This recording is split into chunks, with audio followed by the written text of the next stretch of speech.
하트앤서울 복음방송 주안의 하나 4부 시작합니다. 주안의 하나 4부는 신앙의 기초부터 세워나가는 프로그램들로 알차게 꾸려져 있습니다. 믿음의 기초적인 개념들을 배우는 하트앤서울 복음방송 신앙교실과 성경 속 단어들의 의미를 정리하는 오늘의 성경 단어, 그리고 은혜의 설교, 성경 66권의 배경을 간략히 설명해 드리는 성경 산책이 준비되어 있습니다. 먼저 신앙의 기초를 세워나가는 하트앤서울 복음방송 신앙교실로 이어집니다.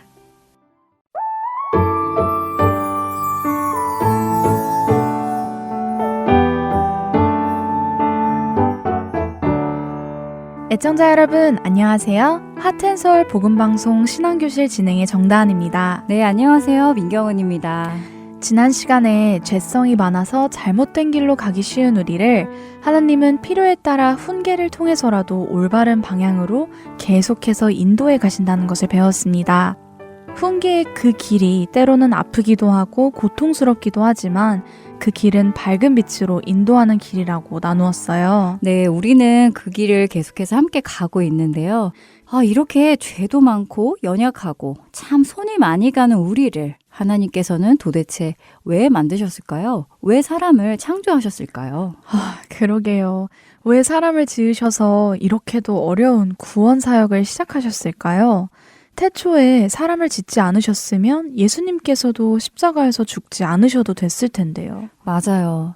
아마도 하나님께서는 정말 우리의 머리로는 다 헤아릴 수 없는 아주 큰 사랑을 가지신 것 같습니다.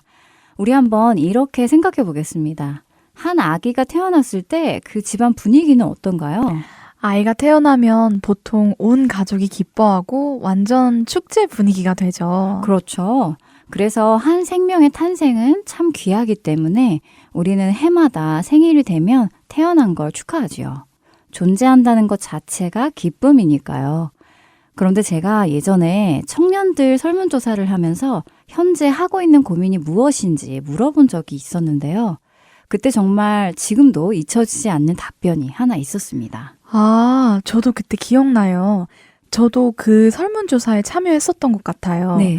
어떤 답변이 가장 기억에 남으셨어요? 네, 어느 한 청년이 하나님은 왜 나를 태어나게 하셨을까? 왜 태어나게 해서 이렇게 힘든 삶을 살게 하실까라는 고민을 써놓았었죠. 아이고, 정말 힘든 시간을 보내고 있었던 분이었나 보네요. 듣기만 해도 마음이 아파요. 네, 정말 마음이 아팠습니다. 그 청년은 20대 후반이었는데 인생에서 참 힘든 시간을 보내고 있었어요. 그래서 그 답변을 보는데 마음이 아프기도 하고 저 역시 그런 고민을 해봤기 때문에 너무나 공감이 돼서 마음 한구석에 계속 남아있더라고요.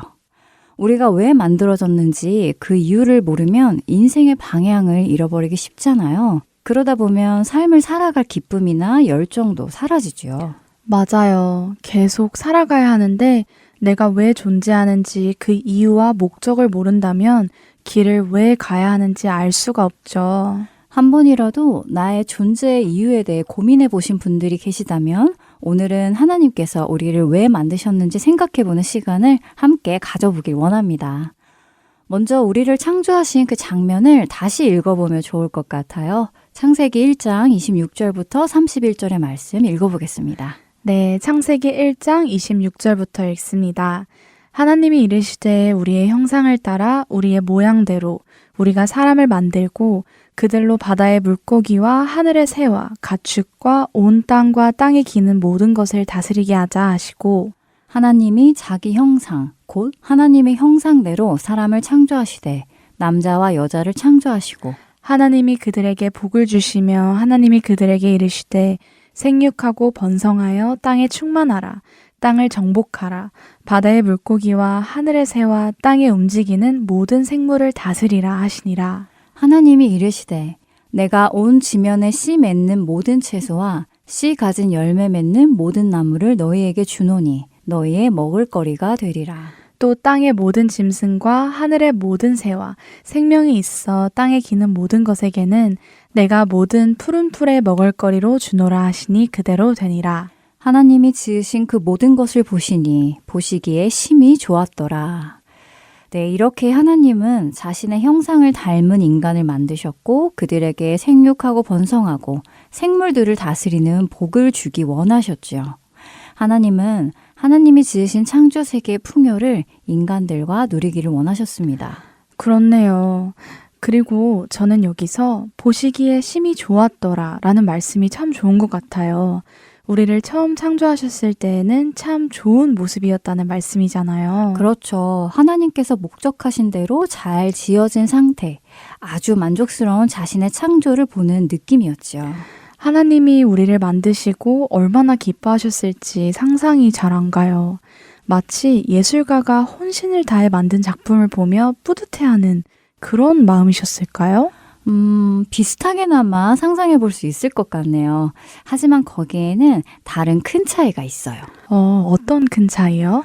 네, 보통 예술가는 자신이 만든 작품을 일방적으로 감상하고 바라보는 데서 만족감을 얻는 데에 그치지만 하나님은 우리를 지으신 후 우리와 직접 대화하고 사랑을 주고받는 사귐이 있는 사이가 되는 것을 기뻐하셨다는 것입니다. 사랑을 주고받는 사귐이요.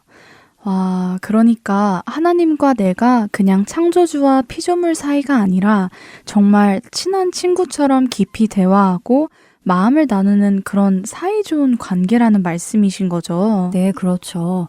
우리와 교제를 나누시며 영혼을 보내시는 것이 그분의 시선에서는 심히 좋았더라라는 상태가 되는 것입니다.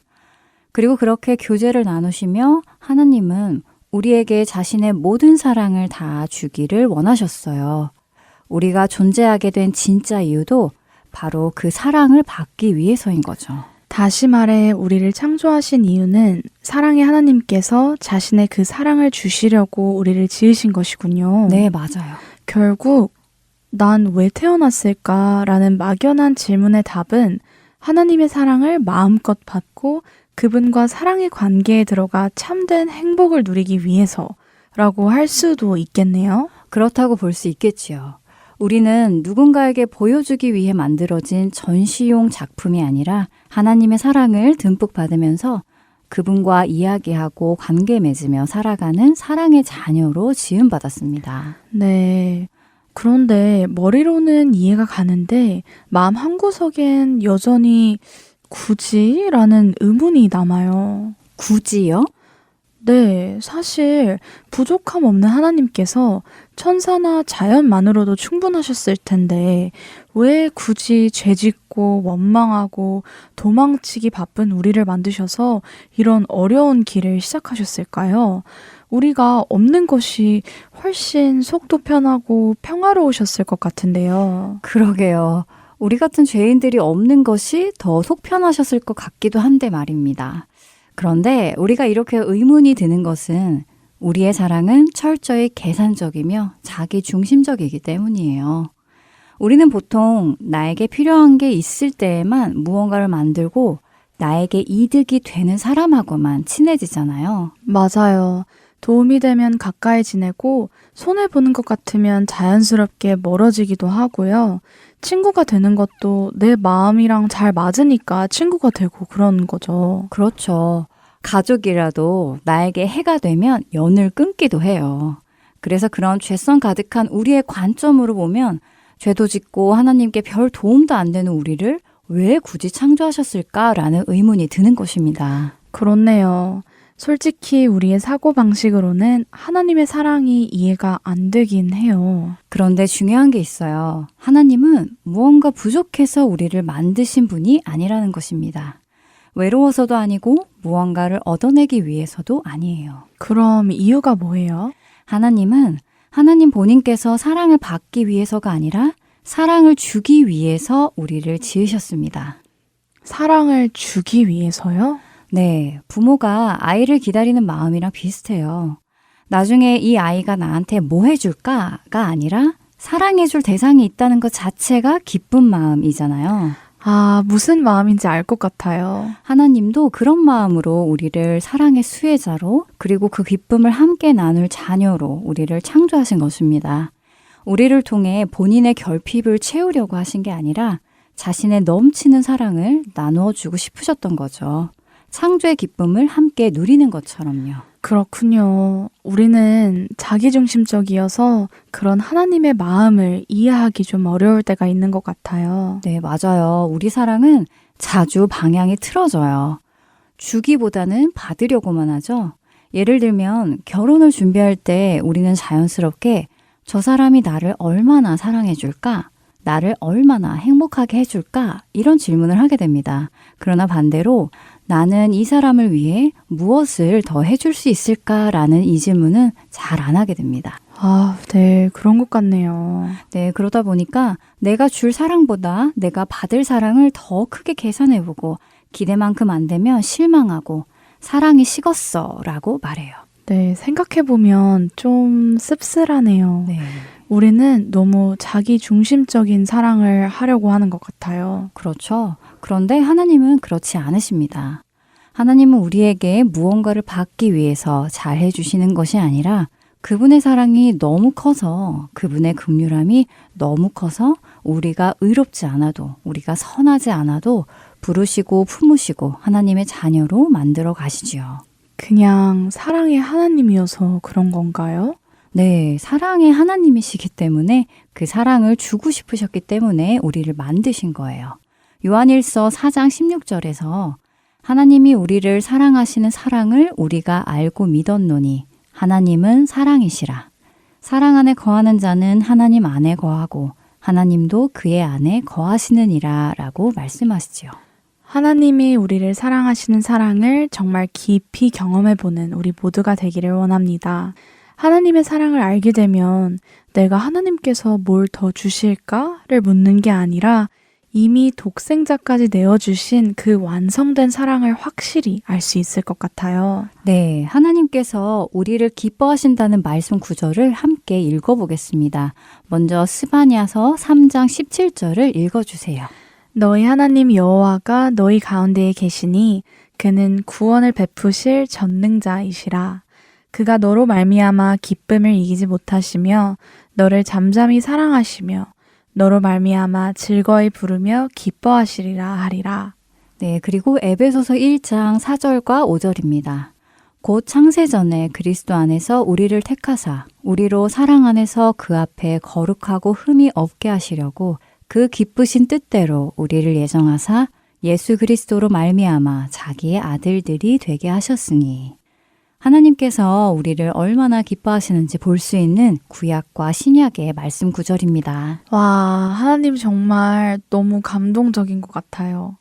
핸드폰 화면에 저장해놓고 왜 태어났을까? 내가 왜 창조되었을까? 라는 의문이 들 때마다 보고 싶은 말씀 구절이네요. 네, 너무 좋은 생각이네요. 잘 보이는 곳에 두고 매일매일 한 번씩 읽으시면 좋을 것 같습니다. 네, 오늘도 역시 죄성 가득한 우리로서는 이해할 수 없는 하나님의 놀라우고 크신 사랑을 보았습니다.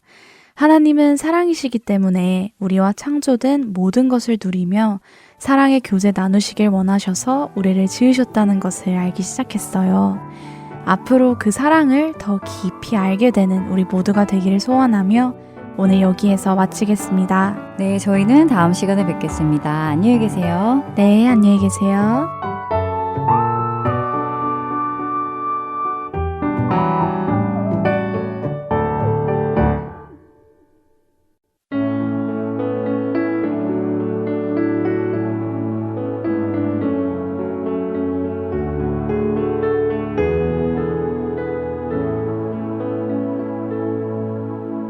너의 하나님 여호와가 너의 가운데 계시니 그는 구원을 베푸실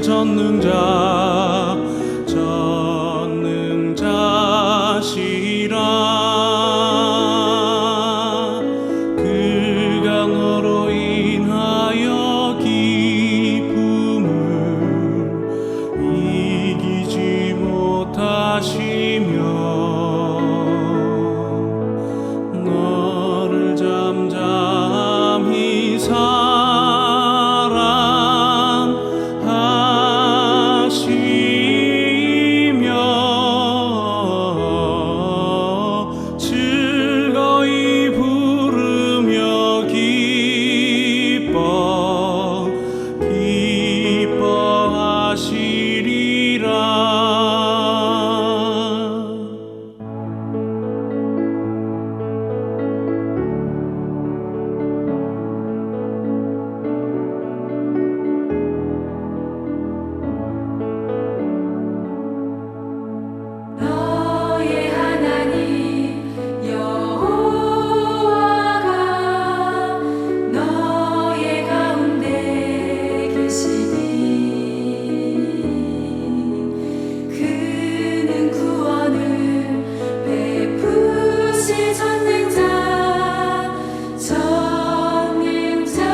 오늘의 성경 단어로 이어집니다.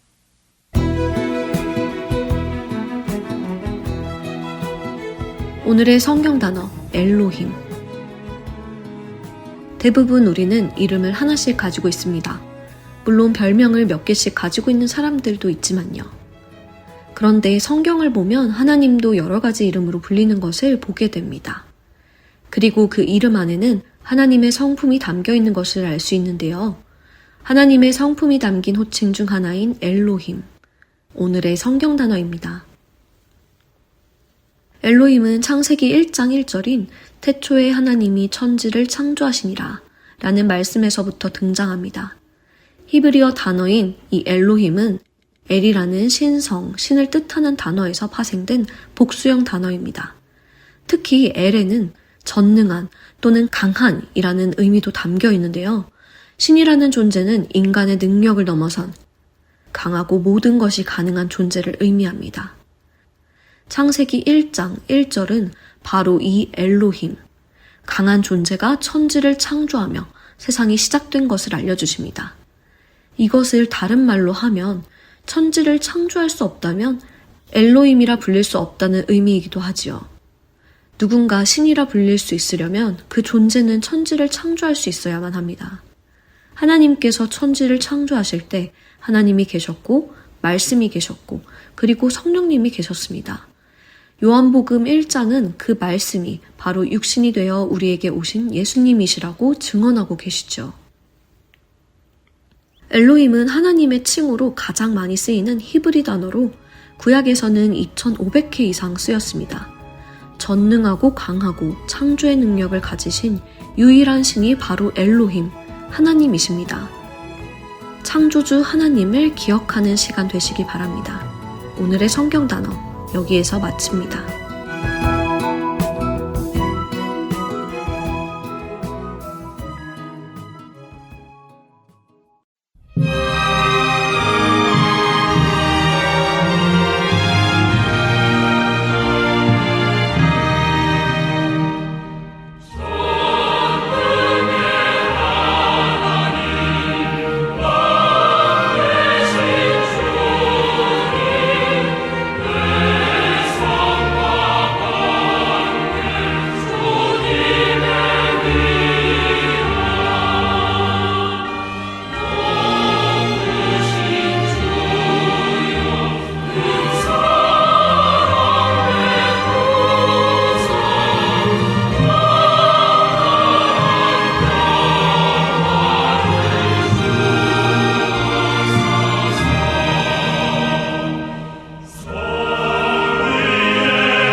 세상에는 영생에 대한 소망 없이 살아가는 영혼들이 너무나 많습니다.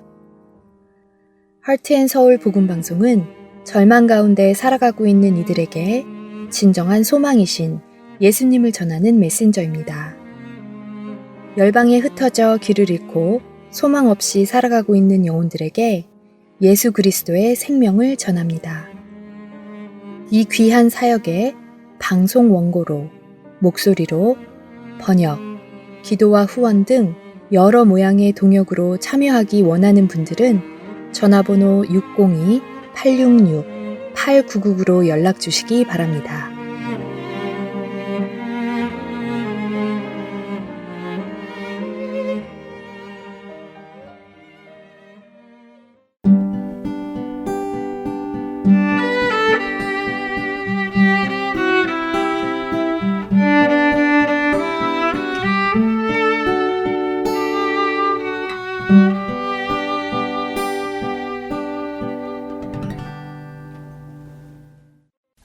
설교로 이어집니다.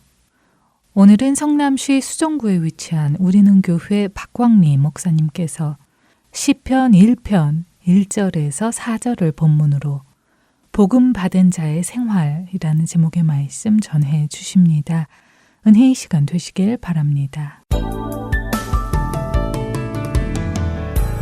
시편 1편 1절로 4절까지의 말씀 제가 먼저 읽고 교독하겠습니다.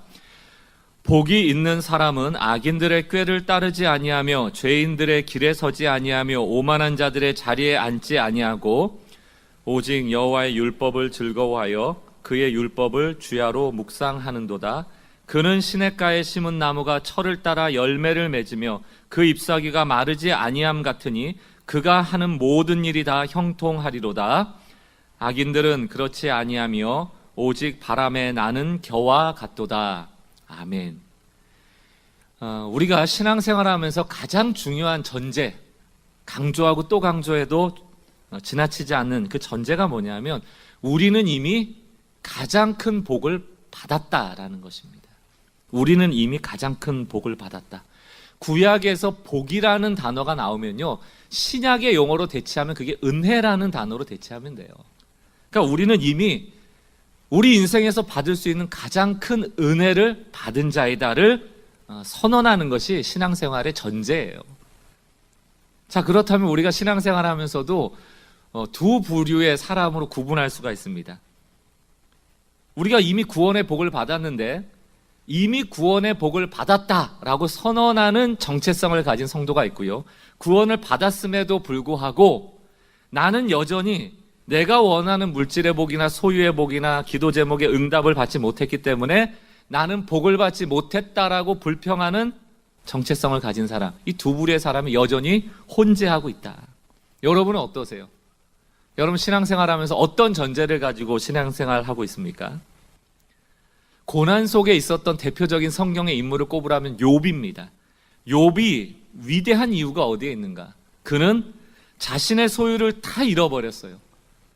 자신의 소유의 유무에 상관없이 내가 하나님께 속한 자임에 대한 믿음의 고백을 끊임없이 하고 있더라는 것입니다. 하나님이 내 인생을 아셔. 하나님이 내 인생을 보셔. 내 소유가 다 사라졌을지라도 하나님의 주권은 여전히 내 삶에 작동하고 있어. 그래서 여러분 알다시피 욥기의 마지막은 어떻게 끝나죠? 해피엔딩이에요. 욥이 처음에 잃었던 모든 소유의 2배의 복을 받습니다. 욥이 제일 잘한 게 뭐냐? 끝까지 하나님 원망하지 않은 거예요. 모든 것을 잃어보이는 그 순간에도, 많은 사람이 조롱하고 손가락질했던 그 순간에도 자기 자신이 여전히 하나님 안에 있음을 고백했던 것, 그것을 하나님께서 기뻐 보신 것이죠. 근데 우리는 욥기를 늘 오해하잖아요. 2배의 복에 관심이 많아요. 2배의 복. 어떻게 하면 2배의 복을 받을 수 있을까? 2배의 복 받는 원리. 이런데 이제 관심이 많다 보니까 신앙생활이 어디에 치우치게 되냐면 이제 방법론이죠. 어떻게 2배의 복을 받을 수 있을 것인가? 어떻게 하면 기도 응답 받을 수 있을 것인가? 어떻게 하면 하나님께 복을 끌어낼 수 있을 것인가?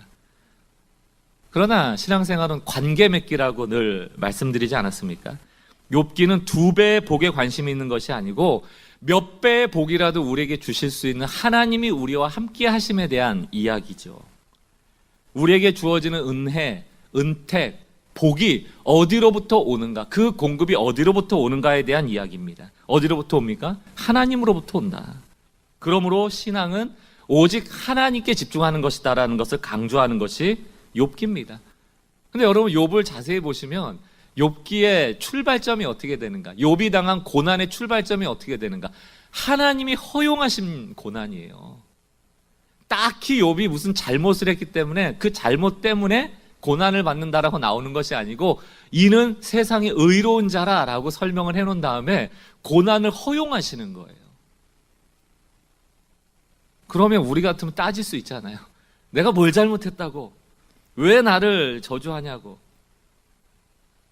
그런데 욥이 하나님을 원망하지 않은 이유는 무엇인가 하면 이런 거예요. 하나님이 허용한 고난 속에서도 우리는 그 하나님의 계획을 알 수 없는 존재라는 것을 인정하는 거예요. 고난을 이해할 수 없는데, 왜 나에게 이런 고난이 왔는지 이해할 수 없는데 내가 이해하려다 오해가 된다는 거예요. 그것을 분석하려다 하나님을 오해해버리면 거기서 문제가 생기는 거예요. 욥의 위대한 지점은 나는 이유가 없는 고난을 당하는 것을 알고 있지만 그럼에도 불구하고 하나님의 계획 속에 있을 것입니다. 함부로 이것을 분석하지 않을 겁니다. 함부로 내가 이것을 이해하려고 하지 않을 것입니다. 라고 힘을 빼버린 거예요.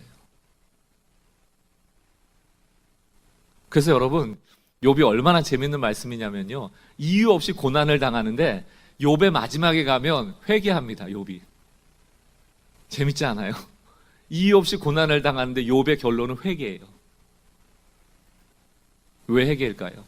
나는 하나님을 알 수 없는 존재이므로 조금이라도 내가 하나님을 오해했다면 하나님 회개합니다. 알지도 못하고 까불었습니다. 내가 이전까진 귀로 들었지만 이제 하나님을 눈으로 봅니다. 라고 성장해야 하는 것이죠. 그리고 의인은 결국 복받는다는 결론을 욥기를 통해서 배우는 거예요. 그러므로 사랑하는 성도 여러분, 하나님이 복이세요. 늘 우리에게 복 주시는 분이십니다. 시편 16편 2절 말씀을 보세요. 내가 여호와께 아뢰되 주는 나의 주님이시오니 주 밖에는 나의 복이 없다 하였느니라. 주 밖에는 나의 복이 없다. 한번 따라 합시다. 주 밖에는 나의 복이 없다. 이 얘기는 뭡니까? 주가 나의 복이시다라는 것이죠. 주가 나의 복이시다.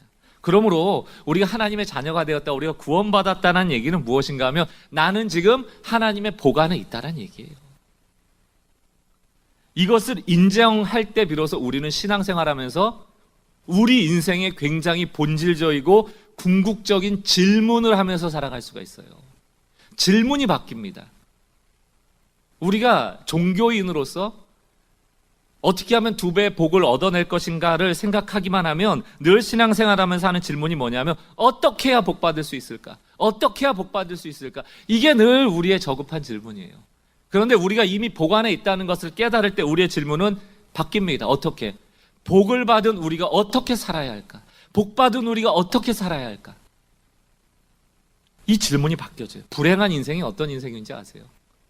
인생의 궁극적 질문을 놓치고 살아가는 것이, 인생의 궁극적 질문을 외면한 채 살아가는 것입니다. 과연 삶이란 뭘까? 무엇이 하나님을 기쁘시게 하는 삶일까? 내가 구원받은 자라면 나는 어떻게 살아야 될 것인가? 나의 삶에 대한 고민을 하지 않고 어떻게 2배의 복을 받을까? 어떻게 또 돈을 많이 받을까? 어떻게 하면 내가 원하는 기도 응답받아서 내 편안하게 살까? 이것은 신앙의 궁극적 질문이 아니에요. 따라오는 열매와 같은 것이라니까요. 특별히 저는 이런 설교를 준비할 때, 이미 복받은 자다를 선언하라고 할 때 제일 마음에 걸리는 대상이 청년입니다.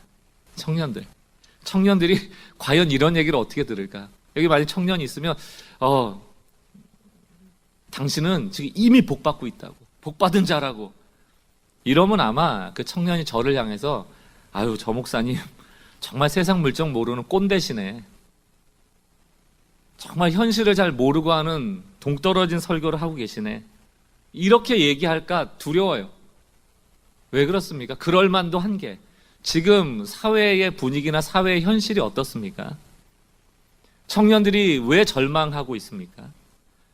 과거에는 절망할 상황이 없었어요. 제가 보면 제가 중간 지점쯤 되지 않습니까? 청년 세대도 있고 저희 부모님 세대도 있고, 제가 중간쯤에서 보면 저희 부모님 세대는 무슨 이런 복지나 어떤 공정이나 이런 사회가 아니었기 때문에 훨씬 더 많은 부조리 속에서 고통받으면서 살아온 세대예요. 지금은 그나마 민주화가 되고 공의가 있고 그래도 약자 편에 서는 일들이 많아지고 있죠. 그럼에도 불구하고 지금 세대라고 쉽다라는 얘기를 드리고 싶은 것은 아닙니다. 여전히 공정하지 못한 사회 부조리 앞에서, 낙하산 인사 앞에서 자기만 손해보는 것 같고, 게다가 뭐 평생 직장이라고 할 만큼의 일자리도 나오지 않고 노동의 기회가 줄어들고, 노동에서 땀 흘리는 것보다 자본이 가진 속도가 훨씬 더 돈을 더 많이 불려주는 이 시대 속에서 그 청년들이 미래에 대한 불투명을 가지고 절망하는 것은 너무나도 당연한 것이죠. 일자리가 없고 돈을 벌 수가 없으니까 결혼할 수 없고, 결혼을 해도 자기들 둘만 먹고 살기도 빠듯하니 아이 낳을 생각을 안 하고, 이 악순환이 진행되는 것 아닙니까? 그러니 볼멘 소리 할 만해요. 목사님, 복은요, 제가 무슨 복을 받았습니까? 라고 얘기할 만해요. 그러나 청년들이요, 그리고 청년처럼 사시는 우리 성도님들이요, 성경은 오늘 우리가 당하고 있는 그 문제에 대해서 하나하나 이렇게 살아라 저렇게 살아라 방법을 제시하고 있질 않아요. 직장에 취업하는 방법, 공부에 1등하는 방법, 두 사람이 경쟁했을 때 이기는 방법. 만약에 그 청년들이 지금의 절망을 극복하기 위해서 성경 속에서 그 방법을 찾아서, 정답을 찾아서 내가 한번 이 세상 속에서 경쟁해서 이겨서 성공해버리라 하면 할수록 여러분들은 실망감밖에 받을 게 없어요. 성경은 정답을 가르쳐 주는 게 아니에요. 성경은 하나님과의 관계 맺기에 대한 이야기입니다. 폭풍과 같은 인생 속에서 하나님과 동행하며 그 폭풍과 같은 인생을, 그 절망의 순간을 풀어가는 과정을 통하여 신실한 하나님을 경험하게 하도록 하는 것이 신앙이에요. 얼마 전에도 제가 한번 인용해 드린 적이 있습니다만, 스탠리 하우어스라는 그 신학자가 한나의 아이, 사무엘 아닙니까? 그 책을 쓰면서 인터뷰에 그런 얘기를 했어요. 이 책을 쓰면서 당신은 무엇을 배웠습니까? 이 스탠리 하우어스한테 물어봤을 때, 내가 배운 건 간단하다. 내가 그리스도인이라는 것을 배웠다. 그러면서 그 그리스도인은 어떤 존재인가? 그리스도인은 일생을 배우는 존재다. 일생을 배우는 존재다. 정답 알고 딱 끝나는 게 아니고 일생을 배워야 돼. 이게 무슨 얘기예요, 여러분? 일생이 끝날 때까지 정답을 알 수 없다는 얘기예요. 그래서 이 하우어스가 했던 유명한 말이 있습니다. 신앙은 답을 모른 채 계속 나아가는 법을 배우는 것이다. 근데 우린 답을 모르면 절망해요. 답을 모르면 포기해요. 그리고 우상들이 나오는 거예요. 하나님이 나에게 답을 안 주시니까 다른 데 가서 자꾸 찾으려고 하는 거예요. 아니, 신앙이라는 것은, 하나님을 섬긴다는 것은 일평생 나의 폭풍과 같은 인생 속에서 그분과 함께 동행하며 그 과정을 겪어가는 겁니다. 욥과 같이. 그리고 이 하우어스가 했던 얘기가 뭐냐면, 나는 기도하는 법을 배우는데 평생이 걸렸다, 이런 얘기를 해요. 지금 여러분 중에 혹시 나는 기도를 알아, 내가 기도만 하면 다 응답받아, 이런 자만함에 있는 분들 계세요? 그런 분들은 하나님을 공식화하고 단순화해서 자기만의 하나님으로 만들어버린 종교인들의 고백입니다. 하나님이 이럴 거야 라고 자기 편한 대로 규정을 한 거예요. 그러나 진짜로 신앙에 대해서 고민을 하는 사람들은 하나님은 모르는 분이라고 고백할 수밖에 없어요. 너무 크신 분이기 때문에. 일평생 배워가야 합니다. 정답을 가지고 살아가는 삶이 어디 있습니까? 인생의 답이 어디 있습니까? 끊임없이 만나는 문제의 순간순간 하나님을 경험하기 위해서 하나님 앞으로 나아가는 일을 포기하지 않는 것이 신앙이에요. 우리가 하나님 안에 있으므로 지지고 볶는 일도 하나님 안에서 일어나는 일이기 때문에 끝까지 하나님을 찾아 나아가는 것, 그것이 우리가 할 수 있는 유일한 길인 것이죠. 여러분 지금 걱정하고 분노하고 미워하고 상처받고 절망하신 분 계세요? 그 모든 에너지를 하나님께 나가는 에너지를 전환하셔야 돼요. 기도하셔야 돼요. 하나님을 예배하셔야 돼요. 그분이 하나하나 풀어주시는 그 과정들을 겪으셔야 돼요. 특별히 우리 청년 여러분들, 정답 알면 행복해질까요? 사랑하는 성도 여러분, 내 앞에 암담하다고 해서 내가 복을 받지 못한 자인가? 복음은 그렇게 말하고 있질 않아요. 내 앞에 지금 절망이 된다고 해서 하나님이 없는 것인가? 절망 속에서 성경은 하나님을 나의 구원 삼아라, 하나님을 나의 소망 삼아라 라고 말하고 있습니다. 과연 절망하고 있는 우리의 삶 속에서 하나님을 구원 삼고 하나님을 소망 삼으라는 이 진리가 나에게 어떻게 작동되고 있는가? 그게 중요한 겁니다. 내가 세상에서 추구하는 물질이나 소유의 복을 현재 누리지 못한다고 생각하는 사람의 신앙은 필연적으로 종교가 될 수밖에 없다. 왜? 나를 위한 신이 필요하니까. 내가 이용할 신이 필요하니까. 종교화된 신앙은 필연적으로 우상화될 수밖에 없다. 그 하나님 아닙니다. 하나님은 나를 위해 존재하는 분도 아닐 뿐더러 나에게 이용당하시지도 않아요. 종교와 달리 복음은 너는 복을 받았어. 그러므로 너는 그 복 주신 하나님께 영광 돌리고 그 복을 다른 사람에게 나눠야 돼. 그 메시지를 끊임없이 전하고 있는 것이죠. 그게 성경이 말하는 유일한 진리입니다. 청년들이요, 여러분들에게 이 목회자가 드릴 수 있는 유일한 진리예요. 신앙생활에 여러분들이 요술램프처럼 신앙생활을 여기시지 않았으면 좋겠어요. 복음의 원칙대로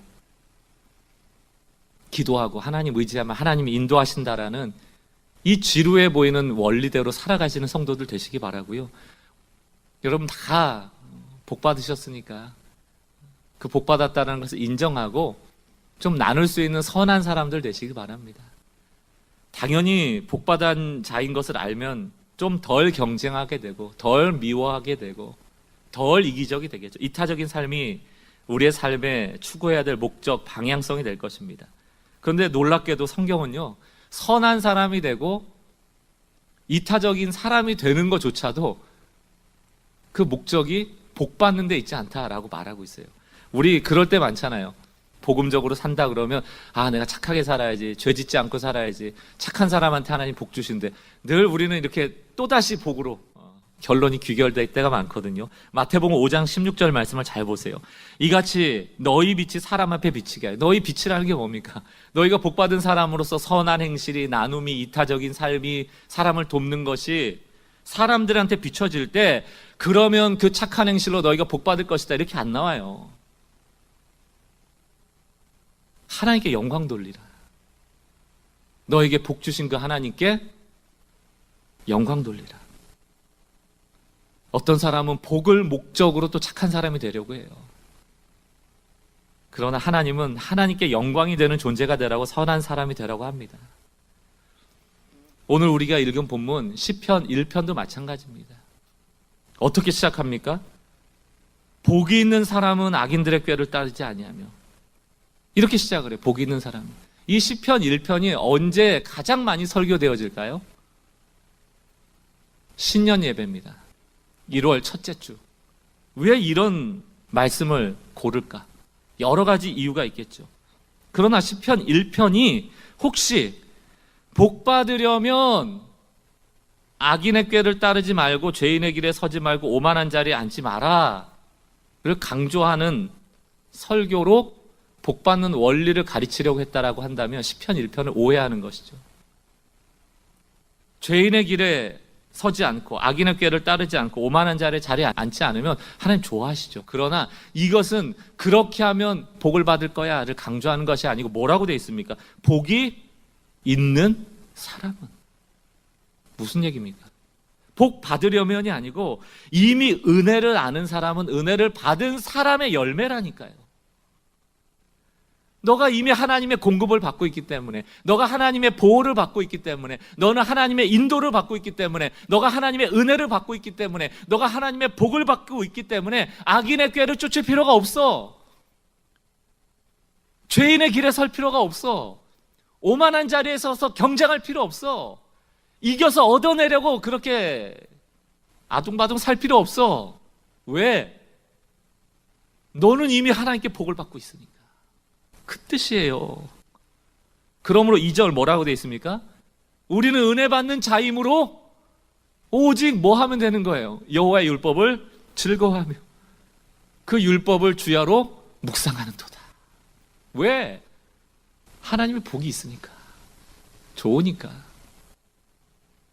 근데 이 본문을요, 악한 짓 하지 마세요, 죄 짓지 마세요, 오만하지 마세요, 성경책 읽어야 됩니다, 성경책 안 읽으면 안 돼요, 그럼 복 못 받아요. 이렇게 종교적인 설교가 어디 있습니까? 여러분, 성경 읽는 거 누구나 읽는 거 아니에요. 교회에서 상품 준다고 억지로 읽어서 거기도 은혜가 있겠죠. 그러나 정말 율법이 즐거워지고 율법을 읽게 될 때는 언제예요? 좋아서 읽는 겁니다. 또 읽다 보니까 좋아지는 거예요. 하루만 읽으려고 했는데 이 말씀이 나에게 위로와 힘이 되고, 이틀만 읽으려고 했는데 또 힘과 위로가 되고, 그게 3일, 4일, 5일 습관이 되면 말씀 없이는 허전하고, 말씀 없이는 불안하고, 말씀이 인도하심 받을 때 내 마음이 즐거운 것을 경험할 때 읽게 되는 거예요. 여러분, 누구랑 맨날 커피 마시러 다니세요? 만나면 막 괴롭고, 만나면 신경질 나고, 만나면 짜증나는 사람 전화해서 만나세요, 여러분? 누구 만나세요? 누구랑 수다 떠세요? 누구랑 통화하세요? 누구 만날 때 즐거우세요? 율법을 읽고 율법을 즐거워하는 거, 하나님이 은혜 주시는 사람이 누리는 복입니다. 그래서 여기 나오는 복이라는 단어는요, 성경에서 바라크, 다시 말하면 물질이나 소유의 복을 쓰지 않았어요. 바라크라는 단어를 쓰지 않습니다. 아슈레라는 다른 용어의 복을 써요. 이 아슈레라는 용어는 내면의 평안함을 얘기해요. 내면의 충족감을 얘기합니다. 어떤 신학자가 이렇게 해석을 했습니다. 아슈레는 바라크라는 물질이나 소유라는 매개가 있이 즐거워하는 복과는 달리, 아슈레는 매개물 없음에도 불구하고 나는 행복하다라고 선언하는 마음이라고 번역을 했어요. 매개물이 없음에도 불구하고. 이게 무슨 얘기입니까? 내 손에 쥐어지는 소유나 물질의 복이 없는데도 하나님이 나에게 주신 내적 평안을 얘기하는 거예요. 아슈레. 그럼 오늘 시편 1편을 고백하는 사람의 삶에는 지금 고난이 있을 수가 있어요. 어려움이 있을 수가 있어요. 핍박이 있을 수도 있고 절망도 있을 수 있습니다. 그러나 바라크는 없을지라도 아슈레, 하나님이 나에게 평안을 주시니까 나는 경쟁하지 않을 거야. 나는 이기적으로 얻어내려고 그렇게 살지 않을 거예요. 죄인의 삶을, 오만한 자의 삶을, 악인의 삶을 포기 선언하고 여전히 나는 율법 안에서 기뻐할 것입니다 라고 고백하고 있는 것이죠. 우리의 신앙이 회복되기를 원합니다. 비나이다 신앙이 아니고요, 주신 것에 감사하고 말씀을 통하여 주신 내적 평안, 우리가 주 안에 있다라는 이 진리 속에서 우리가 이미 복받은 자인 것을 날마다 묵상하고 복받은 자로서 어떻게 살아가야 될 것인가에 대한 궁극적 질문을 놓치지 않고 살아가는 것, 그러한 성도들 되시길 바라요. 우리 서로 연애하고 사랑할 때는 어떤 마음이 들어요? 집이 어디면 어때? 차가 몇 cc면 어때? 있으면 어떠고 없으면 어때? 그냥 같이 있는 게 좋잖아요. 미래는 불투명해도 둘이 손 꼭 잡고 있으면 그게 힘이 되고 위로가 되고 격려되는 거 있잖아요. 그게 아슈레예요. 신앙은 관계라니까요. 시편 31편 13절 14절 다윗의 고백이죠. 내가 무리의 비방을 들었으므로 사방이 두려움으로 감싸였나이다. 그들이 나를 치려고 함께 의논할 때 내 생명을 빼앗기로 꾀하였나이다. 근데 14절에 뭐라고 해요? 여호와여, 그러하여도 나는.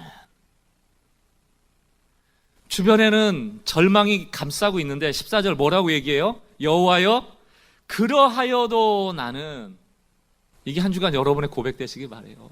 어떤 상황이 와도 그러하여도 나는 주께 의지하고 말하기를 주는 내 하나님이십니다. 내가 주 안에 있나이다. 나는 여전히 복받은 자입니다. 복 안에 있는 우리임을 분명하게 깨닫고 죄인의 길에 설 필요 없다. 오만한 자리에 앉을 필요 없다. 악인의 길을 쫓을 필요도 없다. 율법과 함께 즐거워하면서 나만 잘 되는 이기적인 삶에서 탈피하여 하나님께 영광 돌려드리는 이타적인 삶, 그래야 해서 하나님이 누리시는 그 행복감 있잖아요. 나눔을 통하여. 그 행복감이 하나님의 자녀된 우리에게도 그대로 유산처럼 전수되어져 우리의 삶이 복되어지는 은혜가 있기를 주의 이름으로 축원합니다. 마지막으로 이사야 58장 말씀 읽고 말씀을 정리하겠습니다. 이사야 58장 3절 우리가 금식하되 어찌하여 주께서 보지 아니하시오며 우리가 마음을 괴롭게 하되 어찌하여 주께서 알아주지 아니하시나이까.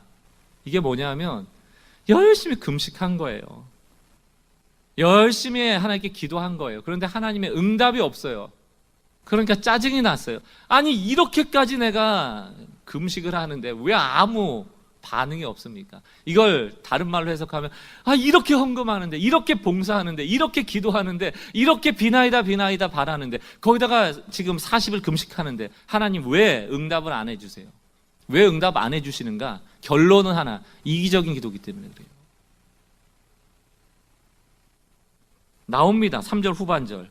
보라, 여기가 하나님의 응답이거든요. 보라, 너희가 금식하는 날에 오락을 구하며 온갖 일을 시키는도다. 종교적으로 금식은 하고 있지만 뭐 하고 있어요? 밥만 안 먹는 것뿐이지 온갖 쾌락을 다 누리고 있는 거예요. 그리고 남들을 향해서는 노동을 끊임없이 쟁취하고 있는 거예요. 억압하고 있는 겁니다. 4절. 보라, 너희가 금식하면서 논쟁하며 다투며 악한 주먹으로 치는도다. 이게 가능한 게 우리라니까요. 종교 활동을 하면서 지극히 세상적인 방식으로 살아가는 게, 그게 가능한 게 우리예요.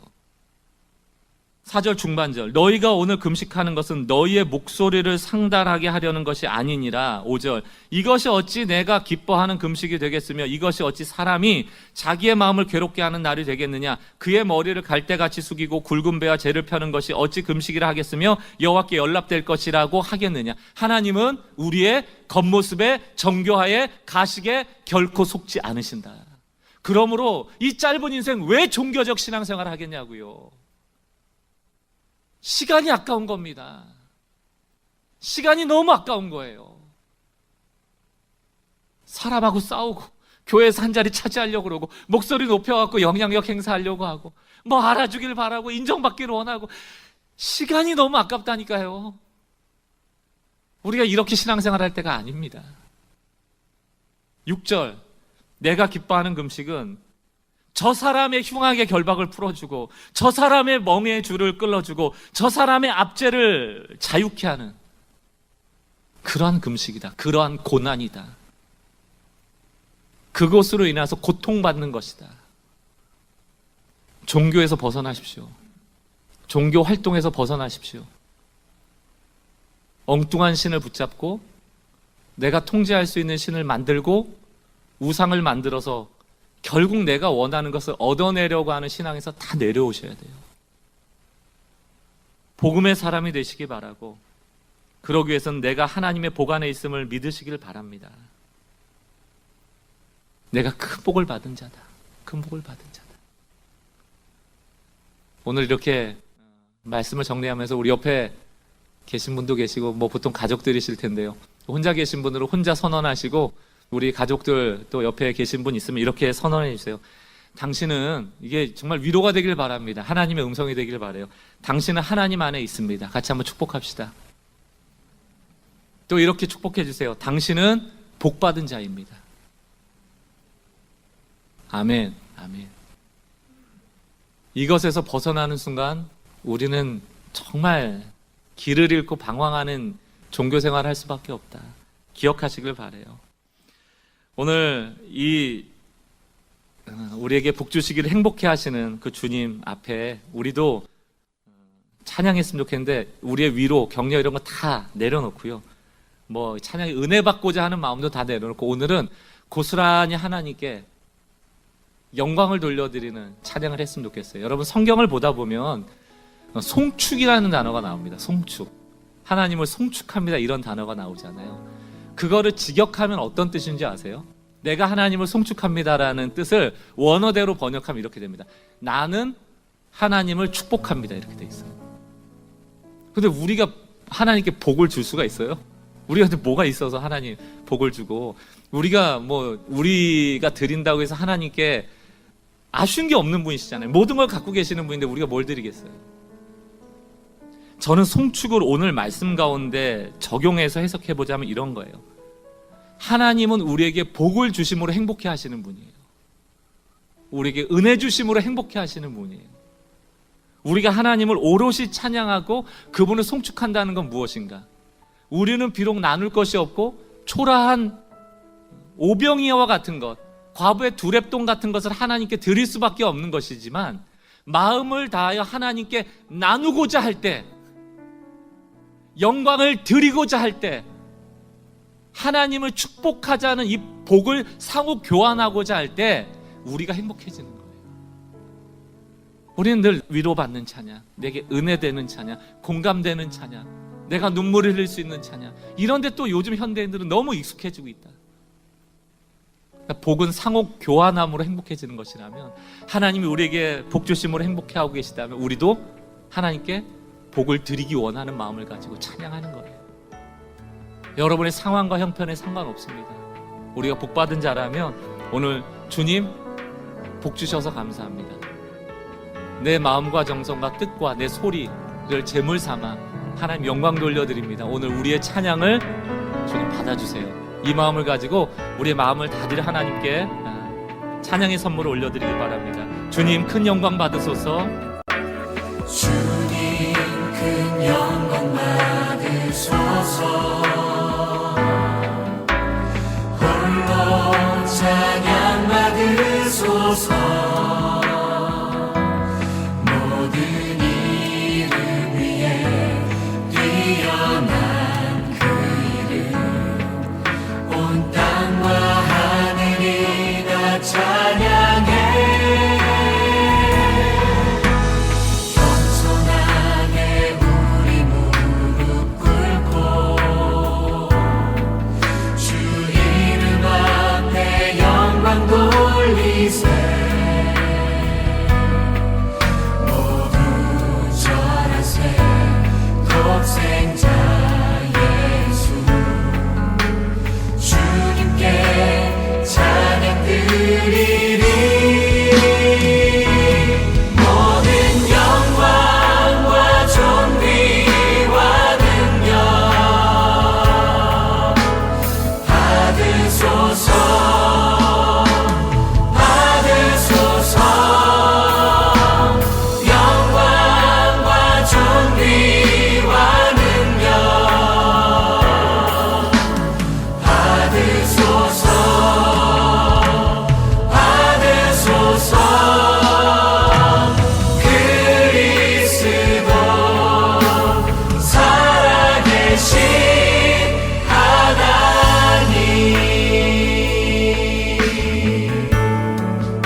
성경 66권 각 권의 배경을 배우는 시간입니다. 성경 산책 보내드립니다.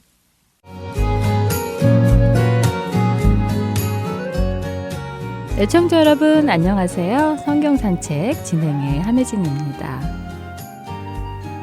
지난 시간에는 각기 자기 소견에 옳은 대로 행하며 혼란에 빠졌던 시대, 사사기를 살펴보았습니다. 오늘 함께 나눌 책은 그 혼란한 사사시대에 있었던 또 하나의 이야기, 룻기입니다. 룻기는 말씀드린 것처럼 영적 어두움이 짙게 깔린 사사시대를 배경으로 시작되는 책입니다. 그러나 룻기는 사사기처럼 전쟁이나 심판의 이야기가 아닙니다. 대신 사람들이 그렇게 자기 소견에 옳은 대로 제멋대로 행하던 시대에도 구원의 계획을 이루어 가시는 하나님의 신실한 손길을 볼 수 있는 책이지요. 그리고 그 은혜를 받게 되는 두 명의 여인들의 이야기가 기록된 책입니다. 이 책의 제목이기도 하고 이 책의 주연 배우기도 한 룻이 누구인지 먼저 나눠볼까요? 룻은 이스라엘의 혈통을 가진 유대인이 아니었습니다. 그녀는 이방 여인이었으며 그 중에서도 이스라엘에게 가장 배타적이었던 모압 땅에서 나고 자란 여인이었지요. 모세의 율법에 따르면 모압 사람은 하나님의 총회에 들어오는 것이 엄격히 금지되어 있었습니다. 이스라엘이 가나안 땅에 올 때 그것을 방해하고 저주하려 했기 때문이지요. 인간적인 눈으로 보기에 룻은 하나님의 은혜와는 가장 거리가 먼 철저히 경계 밖에 머물러야 했던 여인이었지요. 그런 그녀는 자신의 땅인 모압으로 이사를 온 이스라엘 남성과 결혼을 하게 되었고 그 남편이 죽음으로 젊은 나이에 과부가 된 여인입니다. 룻기는 하나님께서 그녀를 통해 어떤 은혜를 베푸시며 아브라함에게 하셨던 약속을 지켜나가시는지를 보여주는 총 4장으로 구성된 짧은 책입니다. 1장에는 룻의 시댁인 나오미 집안의 기구한 이야기, 곧 기근을 피해 모압으로 이사온 나오미의 남편과 두 아들이 모두 죽는 이야기와 시어머니 나오미와 며느리 룻이 베들레헴으로 돌아온 이야기가 전개됩니다. 2장에는 나오미의 친척인 보아스라는 사람이 나오미의 집안을 긍휼히 여겨 자신의 밭에서 이삭을 주울 수 있게 돌보는 이야기가 기록되어 있습니다. 3장에서 룻이 보아스에게 청혼합니다. 4장은 보아스와 룻이 가정을 이루고 그 가정을 통해 하늘의 복이 이어지는 장면으로 마무리됩니다. 룻기의 가장 아름다운 점은 바로 보이지 않는 하나님의 손길입니다. 룻기 전체에는 기적 같은 이적이나 하나님의 직접적인 음성이 직접 들리지는 않습니다. 그러나 하나님께서는 룻의 걸음마다 은혜를 베푸시고 그녀를 보아스라는 인물에게로 인도하시며 가난하고 비천했던 이방 여인을 이스라엘 공동체 안으로 들어오게 해주셨지요. 더욱이 하나님께서는 율법으로 끊어졌어야 할 이방 여인의 삶을 통해 놀라운 반전을 이루십니다. 룻은 훗날 이스라엘의 위대한 왕 다윗의 증조 할머니가 되며 더 나아가 인류를 구원할 메시아 예수 그리스도의 계보에 그 이름을 올리는 영광을 얻게 되지요. 이 짧은 룻기 안에는 우리가 놓치지 말아야 할 중요한 신학적 관점이 담겨 있습니다. 첫째로 모압 여인 룻을 선택하신 하나님을 보며 우리는 하나님의 구속 사역이 유대인이라는 울타리를 넘어 이방인에게까지 미치고 있음을 봅니다. 이는 장차 모든 민족을 품으실 하나님의 거대한 계획을 미리 보여주는 예표와 같습니다. 둘째로 당시 사회적 약자였던 여인 룻을 주인공으로 세우심으로써 하나님의 은혜가 남성뿐만 아니라 여성에게도 동일하게 임하며 그들이 영적 기업을 함께 상속받는 존재임을 분명히 하십니다. 세 번째로 이방인과 과부처럼 스스로를 보호할 힘이 없는 연약한 자들을 하나님께서 주권적으로 어떻게 돌보시고 회복시키시는지를 보여주십니다. 세상은 그들을 외면했지만 하나님의 눈동자는 늘 그들을 향하고 있었습니다. 마지막으로 철저히 소외되었던 이방 여인 룻이 메시아의 족보를 잇는 통로가 되었다는 놀라운 사실입니다. 룻기 4장 21절과 22절은 이렇게 기록합니다. 살몬은 보아스를 낳았고 보아스는 오벳을 낳았고 오벳은 이새를 낳고 이새는 다윗을 낳았더라. 여기서 룻과 결혼한 보아스는 누구일까요? 그는 가나안 땅을 들어가기 직전에 여호수아가 여리고성으로 몰래 보냈던 2명의 정탐꾼 중에 한 명인 살몬의 아들이었습니다. 우리가 잘 아는 여호수아와 갈렙은 광야 시절 12명의 정탐꾼 중 믿음의 보고를 했던 사람들이고 살몬은 그 이후 여호수아가 여리고성을 정탐하기 위해 보낸 사람이었지요. 살몬은 여리고의 기생 라합의 도움으로 목숨을 건졌고 그 보답으로 이스라엘이 여리고성을 함락시켰을 때 그녀와 그녀의 가족의 생명을 구해줍니다. 그리고 그들은 결혼하여 보아스를 낳았고 그 보아스가 자라 오늘 본문의 룻을 만나게 된 것이지요. 이 배경을 알면 우리는 감동하게 됩니다. 정탐꾼이었던 아버지 살몬과 이방 여인이었던 어머니 라합 사이에서 태어난 보아스는 이미 부모님을 통해 이방인을 향한 하나님의 은혜를 몸소 체험하며 자란 인물이었지요. 그 은혜를 먹고 자란 보아스가 또 다른 이방 여인 룻을 만나게 되며 그 가정은 다윗의 할아버지인 오벳을 낳게 됩니다. 이렇게 촘촘하게 짜인 하나님의 계획된 계보를 바라보는 것은 우리에게 형용할 수 없는 놀라움을 선사합니다. 그리고 이 룻기에 등장하는 또 다른 여인인 나오미. 나오미는 룻의 시어머니이자 룻기라는 이야기의 문을 여는 또 다른 주인공인데요. 원래 나오미라는 이름의 뜻은 기쁨이지만 그 당시 그녀의 인생은 이름처럼 기쁘지만은 않았습니다. 고향 베들레헴에 먹을 게 없어지자 가족들과 함께 외국 땅인 모압으로 이사를 갔지만 안타깝게도 그곳에서 남편과 2 아들을 모두 잃고 맙니다. 졸지에 과부가 된 나오미에게 남은 건 아무것도 없었고 며느리인 룻과 빈털터리로 베들레헴으로 돌아가게 됩니다. 모든 것을 잃고 돌아간 고향. 하지만 하나님은 나오미를 그냥 내버려 두지 않으셨습니다. 며느리 룻의 지극한 정성과 보아스라는 든든한 조력자를 만나게 하셔서 텅 비어버린 그녀의 삶을 다시 축복으로 꽉 채워주십니다. 결국 나오미는 다시 웃음을 되찾고 대를 이을 손주까지 품에 안게 됩니다. 룻기는 이렇게 인생의 어려움 속에서 여인들이 어떻게 하나님의 은혜로 다시 기쁨을 회복하는가를 보여주는 아주 따뜻한 이야기입니다. 참고로 유대인들은 전통적으로 매년 명절인 오순절마다 이 룻기를 소중하게 읽는다고 합니다. 오순절은 하나님께 율법을 받은 날인데 율법의 가장 큰 정신인 사랑. 그 사랑을 몸소 보여준 인물이 바로 룻이기 때문이죠.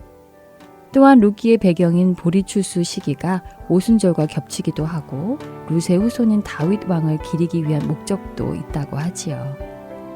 하나님의 보이지 않는 사랑, 회복의 손길을 룻기를 통해 보시며 우리 삶에도 있기를 원합니다. 성경 산책 여기에서 마칩니다.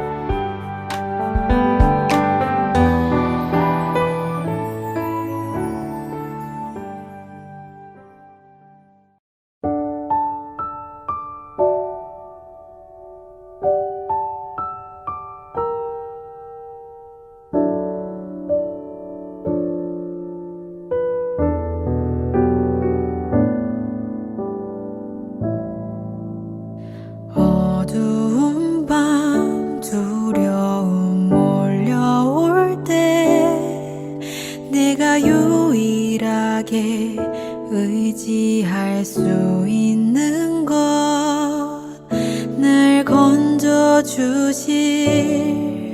아버지 되신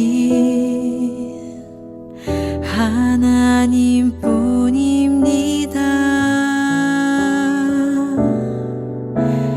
나의 모든 호흡과 작은 생명 지으신 이 손에 있음 신뢰하며 영원한 생명 주신 하나님을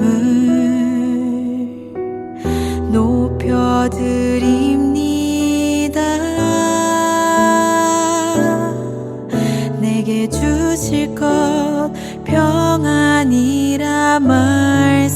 말씀하신 그 말씀 붙들며 아버지 의지합니다.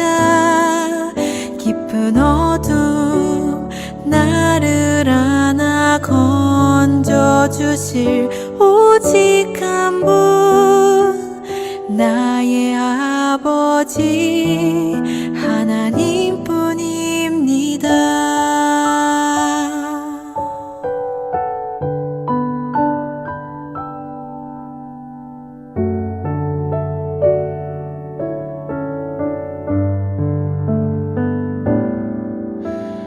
어두운 밤 두려움 몰려올 때 내가 유일하게 의지할 수 있는 것, 날 건져주실 아버지 되신 하나님뿐입니다.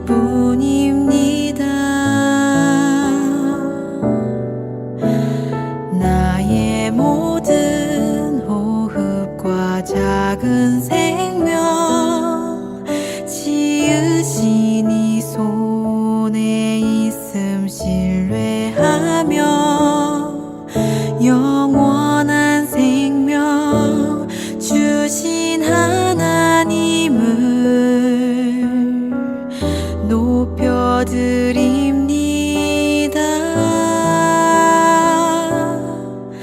내게 주실 것 평안이라 말씀하신 그 말씀 붙들며 아버지 의지합니다.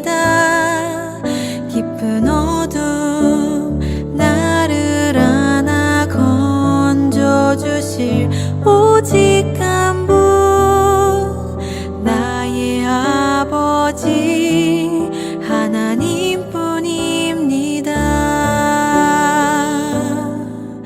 내게 주실 것 평안이라 말씀하신 그 말씀 붙들며 아버지 의지합니다. 깊은 어둠 나를 안아 건져주실 오직 한 분, 나의 아버지 하나님뿐입니다.